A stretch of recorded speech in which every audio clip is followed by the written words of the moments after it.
hielo.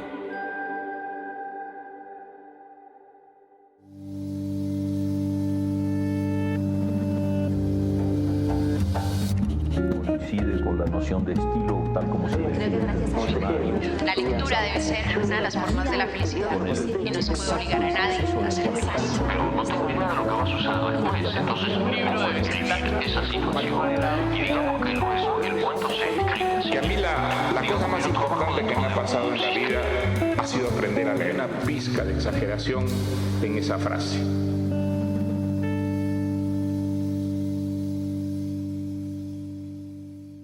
Bueno, hoy vamos a hablar de Eduardo Galeano. Galeano es un escritor, periodista uruguayo, historiador, poeta y ha sido un referente súper importante para los latinoamericanos porque es un pensador y crítico que cuestiona todos los fundamentos de nuestra historia y nuestra cultura.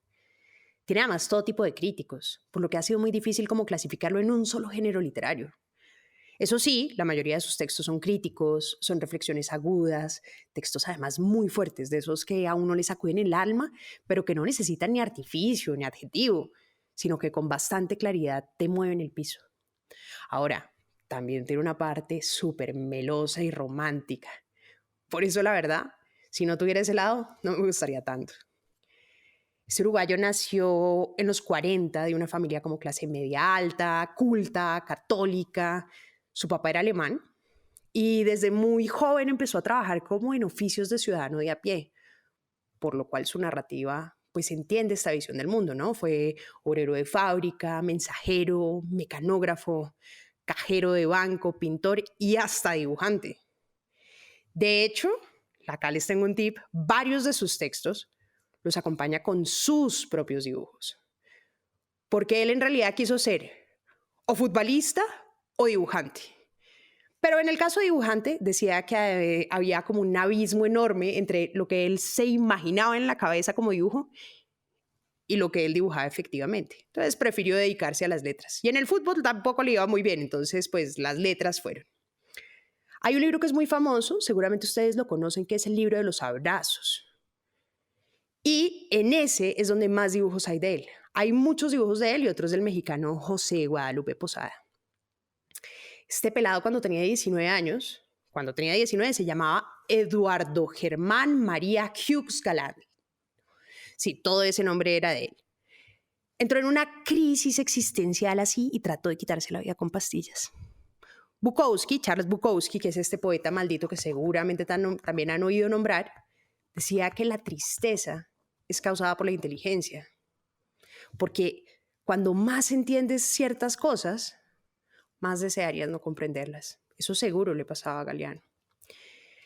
Eso sí, yo siempre he pensado que la tristeza y el existencialismo pueden ser una ventaja si uno es capaz de convertirlas en un motor artístico y utilizarlo en beneficio de otros, ¿no? Fíjense que hay muchos artistas que lo han hecho, pues Frida Kahlo no hubiera podido pintar como lo hizo sin sus dolores de cuerpo y del alma. ¿O qué tal la poesía de Alejandra Pizarnik? Sin drama y tragedia sería pura basura. Bueno, volviendo al intento de suicidio de Galeano, hay muchas versiones de por qué trató de suicidarse, ¿no? Las malas lenguas dicen que fue que le dio un ataque de rabia, de impotencia, que se metió las pepas porque la escritura le era esquiva. Pues amigo Galeano, a todos la escritura nos es esquiva.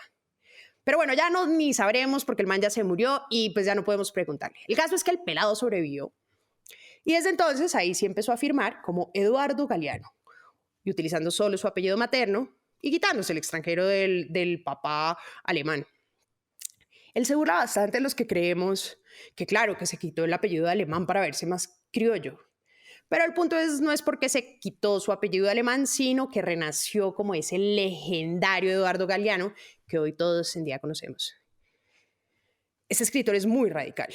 De hecho, en su vida hizo parte de muchísimas revistas y periódicos de izquierda, trabajó con plumas como Mario Benedetti, con Vargas Llosa, medios que además eran súper críticos con esos gobiernos de los 70 que ustedes se imaginarán en plena auge político en los países de América Latina. Y de hecho, medios que le abrían abiertamente espacios a la guerrilla, ¿no? Y la línea de nuestro amigo Galeano era tan política que en los 70, con el golpe de Estado tanto de Uruguay y luego de Argentina, tuvo que exiliarse a España, porque primero se fue a Argentina y en Argentina también hubo golpe de Estado, entonces al man le tocó irse a España y solo pudo regresar a su país hasta los 80 y ahí se volvió como el gran divulgador de la izquierda, de esos conceptos e ideas de la izquierda. Y eso sí representaba un riesgo pues para todos estos gobiernos. Qué raro, rarísimo pues que en América Latina nos sintamos tan amenazados por la izquierda, más nos sentimos amenazados de la izquierda que del cambio climático, ¿o no? Pero, más allá de sus ideas de izquierda, hay algo que me gusta mucho de Galeano, y es la razón por la cual es de mis escritores de cabecera. Y es que es un escritor que se caracteriza por su empatía. La palabra empatía, lo que significa en realidad, es esa capacidad de ponerse en los zapatos de otra persona. Y en su caso, él se pone en los zapatos de los más desfavorecidos, de los que llamaríamos como los marginales de la sociedad. Una parte súper importante de su trabajo se enfoca es en investigar y contar todas esas historias de nuestro continente desde el punto de vista de los indígenas, desde el punto de vista de los negros, de las mujeres, de los obreros, de los pobres, de los ignorados, de las minorías. Y eso es una belleza. Tiene una frase que siempre me ha llamado mucho la atención y es: culto no es aquel que lee más libros. Culto es aquel que es capaz de escuchar al otro. Pues muy culto él, que se ha dedicado a oír y representar a todos los que no tienen una voz tan representativa en nuestras sociedades. Y eso es lo que llaman los nadies, o los que él llama los nadies. Y si ustedes no saben qué son los nadies, vamos a oír este poema que nos lo explica. Sueñan las pulgas con comprarse un perro. Y sueñan los nadies con salir de pobres. Que algún mágico día llueva de pronto la buena suerte, que llueva a cántaros la buena suerte. Pero la buena suerte no llueve ayer, ni hoy, ni mañana, ni nunca. Ni en lloviznita cae del cielo la buena suerte, por mucho que los nadies la llamen, y aunque les pique la mano izquierda, o se levanten con el pie derecho, o empiecen el año cambiando de escoba. Los nadies, los hijos de nadie, los dueños de nada, que no son, aunque sean, que no hablan idiomas, sino dialectos, que no profesan religiones, sino supersticiones, que no hacen arte, sino artesanía, que no practican cultura, sino folclore, que no son seres humanos, sino recursos humanos, que no tienen cara, sino brazos, que no tienen nombre, sino número, que no figuran en la historia universal, sino en la crónica roja de la prensa local. Los nadies, que cuestan menos que la bala que los mata. Parce, es durísimo. Además me parece precioso porque es como un poco como en venganza contra alguno de nosotros, los que somos como un poquito indolentes, los que ignoramos la mirada del marginal, ¿no? O ustedes me van a decir que nunca le han quitado la mirada a un indígena que está vendiendo sus pulseritas en la calle, a un desplazado que les está pidiendo monedas en un semáforo, o a una persona en situación de calle, porque no sabemos cómo abordarlo, no sabemos cómo enfrentarlo, no sabemos cómo mirarlo. Y eso es verdad. Galeano tenía algo muy claro, y es que las letras escriben la historia. Y la historia, amigos y lectores míos, siempre cambia dependiendo de la voz que la narre. Es un poeta el pelado, político, pero finalmente poeta. Decía que le gusta a la gente sentipensante, que no separa la razón del corazón, que siente y piensa a la vez, sin divorciar la cabeza del cuerpo, ni la emoción de la razón. Para mí ese es el superpoder de Galeano. No solo como que tenía ideas poderosas y peligrosas, sino que también conecta mucho a los lectores desde sus emociones, ¿no? En una entrevista dijo: soy un cazador de historias, un escuchador de voces. Para mí, La verdad es que es un ladrón de palabras. Y les juro que eso sí que es verdad, porque él repite muchas frases que oyó aquí, que oyó allá, que en la costa colombiana estaba y que Pepito le dijo, que estaba en una charla y cita sus frases. Y muchos despistados como yo y como nosotros, pues le terminan atribuyendo las frases que no eran de él. Por ejemplo, hay una frase súper famosa que seguramente muchos de ustedes han oído, que es de Galeano, entre comillas, y es: el mundo no está hecho de átomos, está hecho de historias. Pues esa frase no es de él, en realidad es de la poeta Muriel Rukeyser. Y hay otra frase que siempre se le atribuyen a él, que es una frase muy famosa de la utopía, la usan mucho en discursos y en eventos esos empresariales. Y dice así: la utopía está en el horizonte. Camino 2 pasos, ella se aleja de 2 pasos. Y el horizonte se corre 10 pasos más allá. Entonces, ¿para qué sirve la utopía?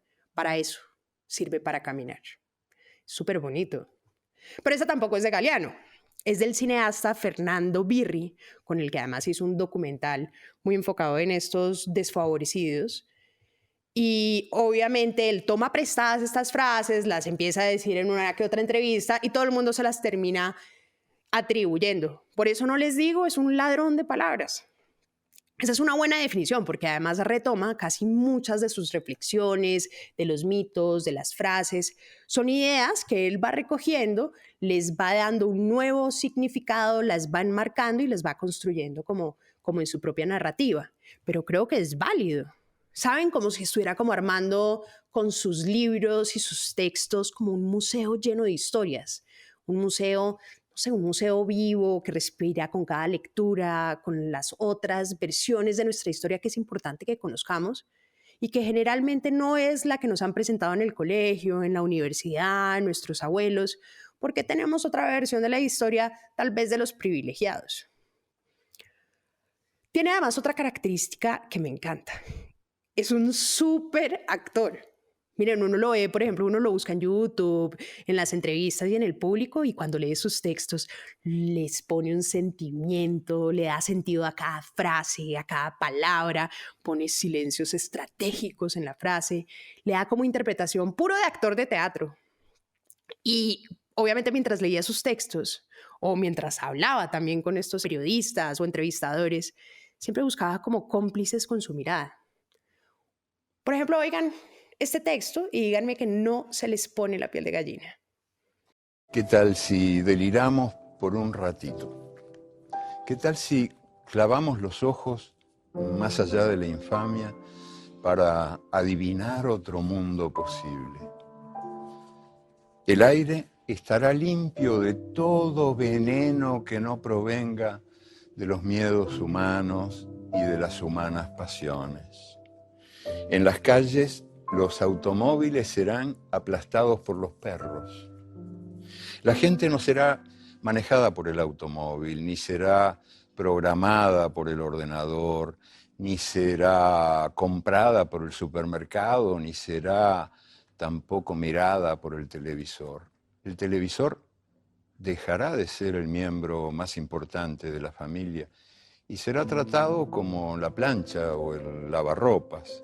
Se incorporará a los códigos penales el delito de estupidez que cometen quienes viven por tener o por ganar en vez de vivir por vivir nomás, como canta el pájaro sin saber que canta y como juega el niño sin saber que juega.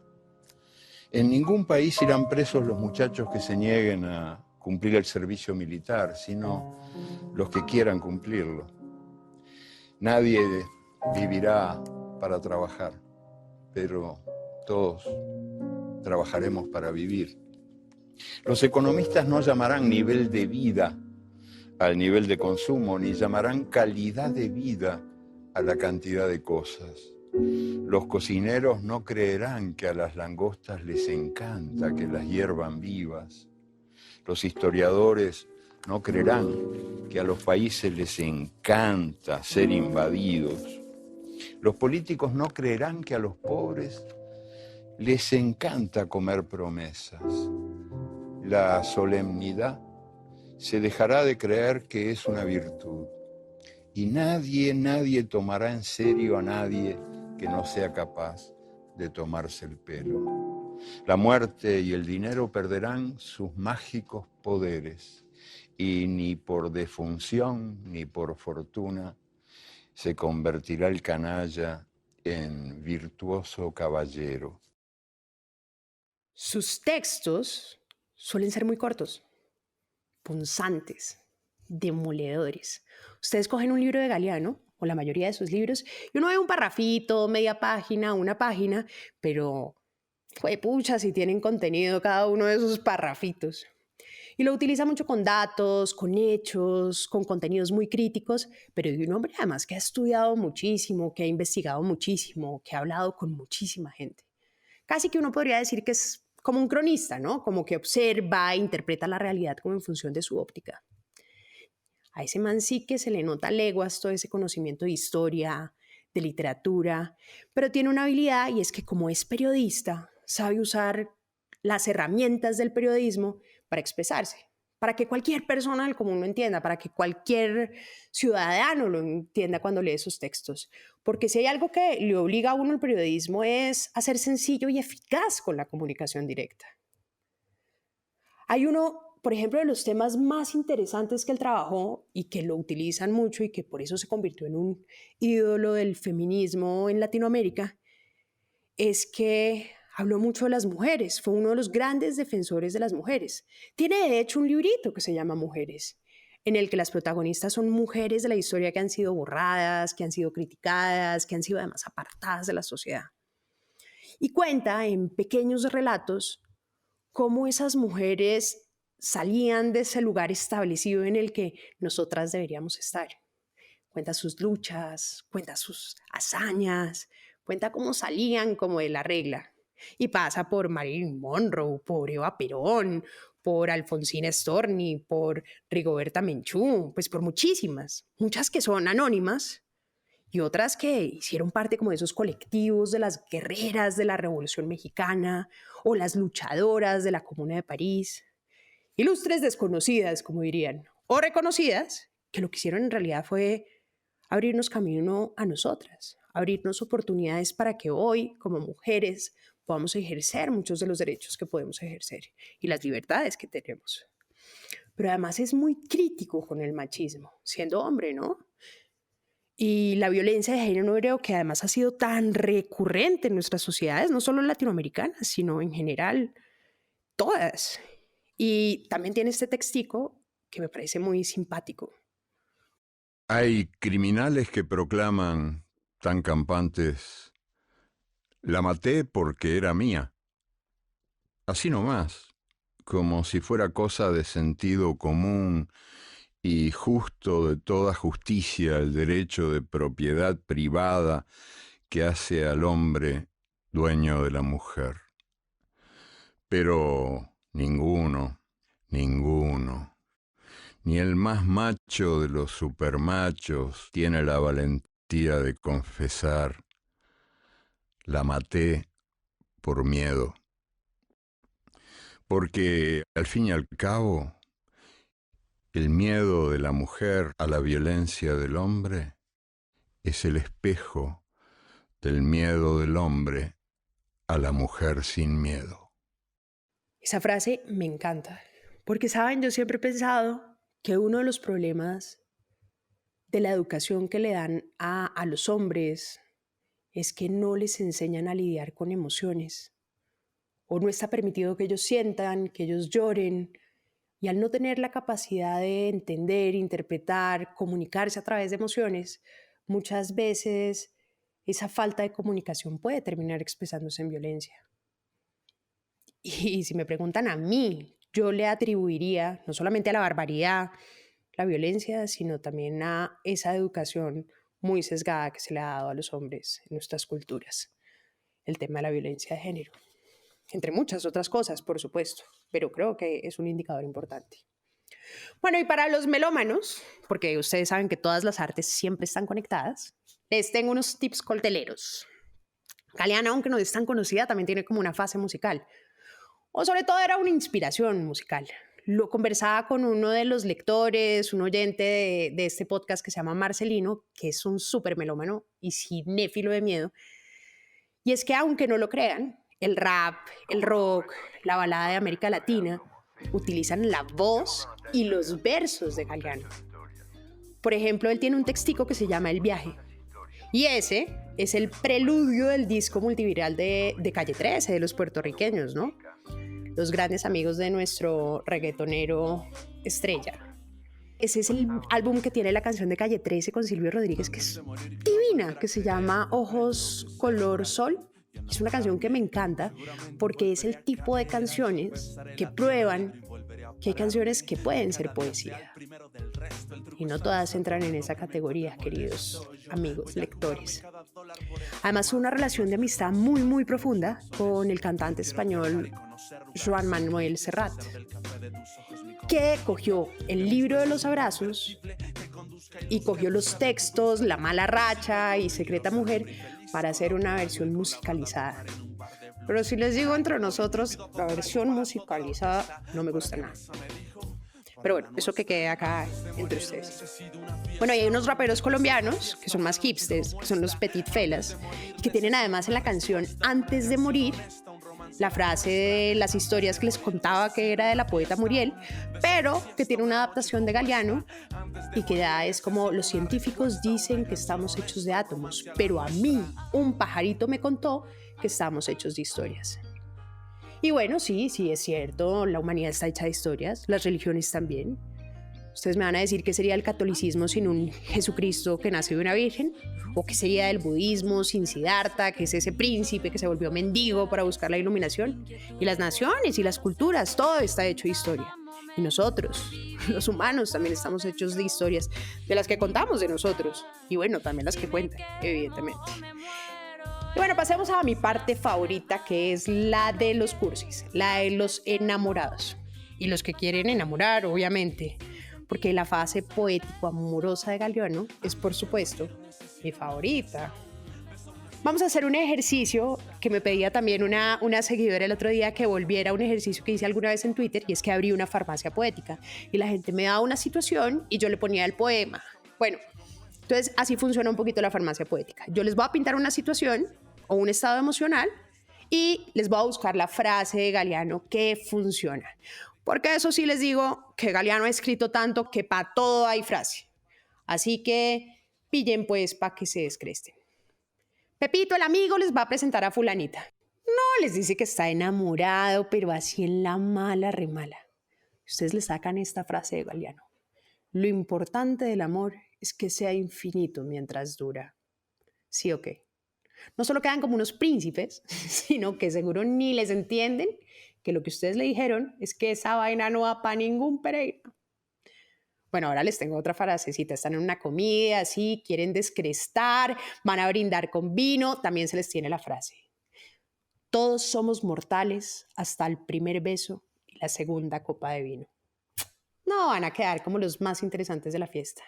Y bueno, y si están bajo el hechizo del amor, esa enfermedad delirante, los muros de la cárcel, como diría nuestro amigo Jorge Luis Borges, pues, y le quieren mandar a una chica estos versos, pues van a quedar como unos príncipes.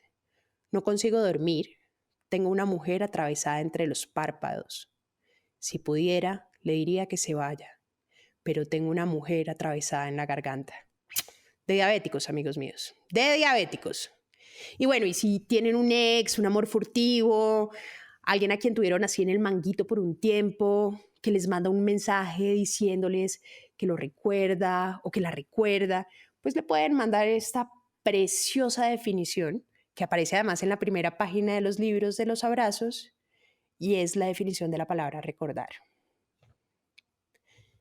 Recordar, del latín recorderis, volver a pasar por el corazón. Qué bonito, ¿no? O sea, como las memorias vuelven a pasar por el corazón para que lleguen a la memoria. No, es una belleza. Bueno, lo que sí es interesante de Galeano es que es un escritor que empoderó a muchas generaciones del continente. Luna, otra escucha de este podcast, me dijo que a los 12 años Galeano la politizó y que gracias a sus textos ella descubrió que todo, absolutamente todo en la vida es político.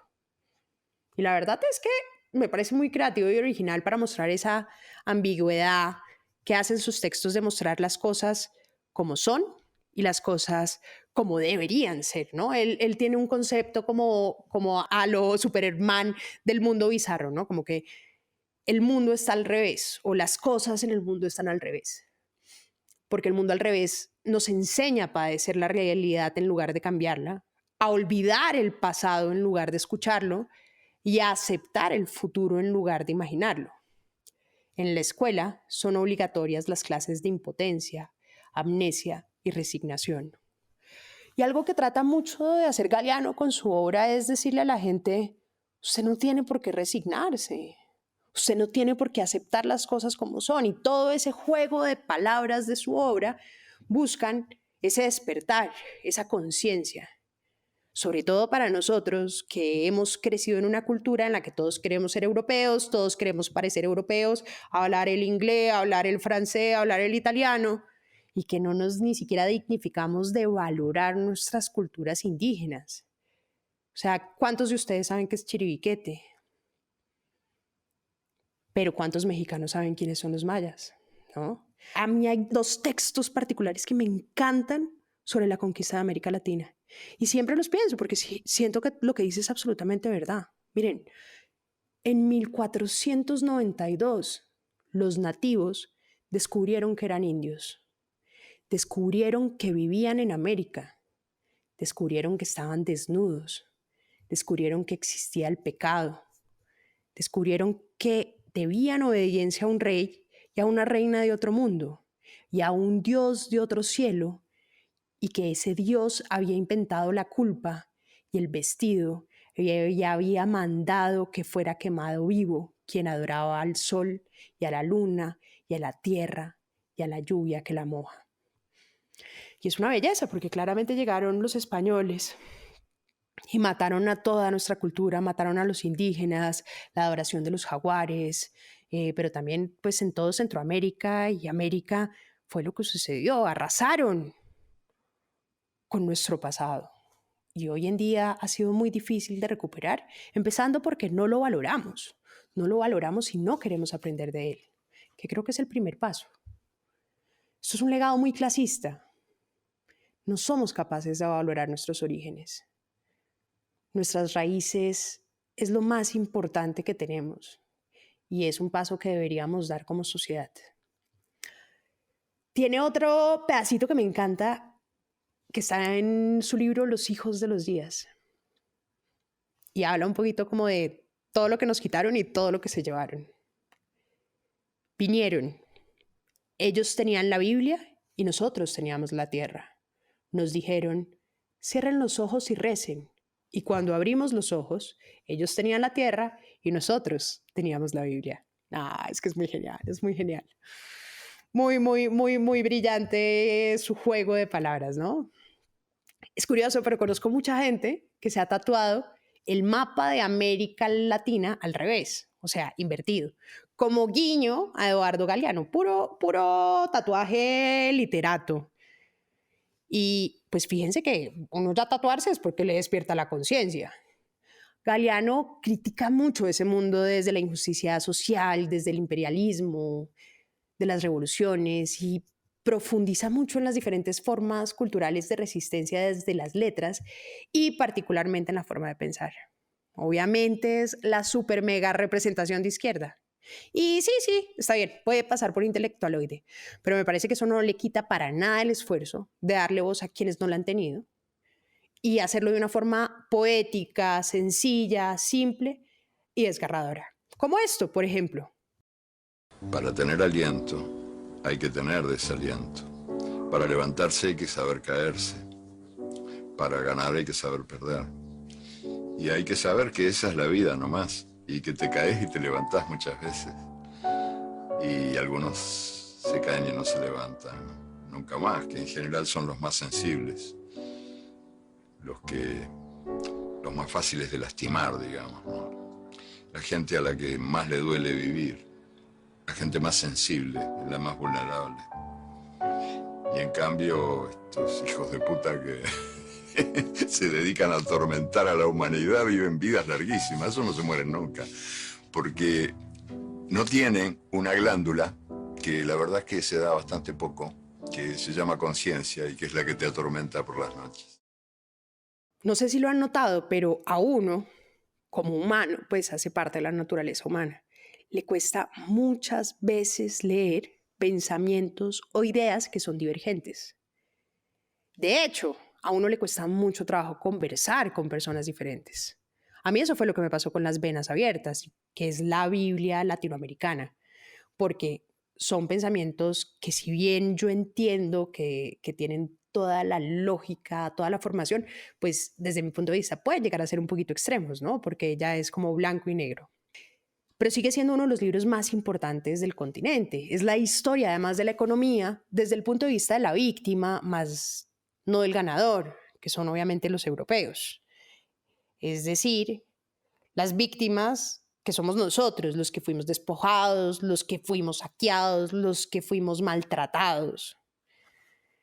Y obviamente es todo ese impacto del comercio, de la explotación, de la conspiración de Estados Unidos y de Europa, tanto desde las invasiones desde el siglo XV hasta la época que llamamos nosotros pues libre comercio. Y lo llaman la Biblia de la izquierda porque son textos además que usa Lula, que usa Evo Morales, Rafael Correa, Hugo Chávez, todos esos presidentes latinoamericanos de las izquierdas que cogen esas ideas que van en contra de los imperios coloniales primero y de los estados imperialistas después.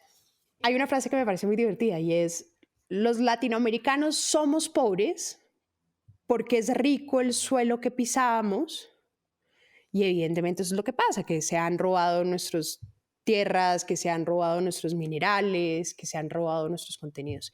Yo creo que por eso es que a tantos lectores les molesta Galeano. O sea, si uno hace un sondeo, definitivamente hay gente que me dice, no me gusta para nada, porque tiene una muy marcada postura política. Y cuando uno oye una postura política que es divergente a la de uno siente que le están golpeando como sus ideales o su visión del mundo. Por eso, pues puede que les cueste un poquito de trabajo esa lectura. Pero evidentemente creo que uno tiene que hacer el ejercicio también de entender esas ideas contrarias. Para mí no es que sean contrarias, sino que hay ideas que pueden ser un poquito extremas y que no siento que el mundo sea blanco y negro, sino que hay que buscar tanto las versiones del blanco como las del negro. Y evidentemente creo que eso es lo importante de leerlo, que tiene no solamente esa versión de lo importante que pasó en esta región, sino que te ayuda a contemplar los puntos de vista diferentes desde la otra orilla del mundo, y eso tiene un montón de valor. Es aprender también a cuestionar nuestras propias creencias, a cuestionar la forma como nos han educado, como nos han enseñado. Y para cualquier lector del continente es importante por lo menos conocerlo, por lo menos acercarse a sus textos, así sea solo a los románticos y cursis como los que a mí me gustan. Pero siento que Galeano nos deja eso a los lectores, ¿no? Enseñarnos a cambiar la mirada, a cambiar la perspectiva, y nos enseña que no necesitamos las mismas ideas, pero sí necesitamos el mismo respeto por los otros. Y bueno, eso fue Eduardo Galeano.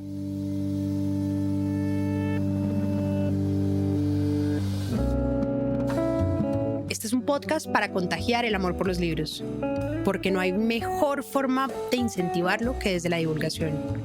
Ser promotor de lectura es un hobby, pero también un reconocimiento y un agradecimiento implícito a aquellas personas que en nuestra vida nos acercaron a los libros.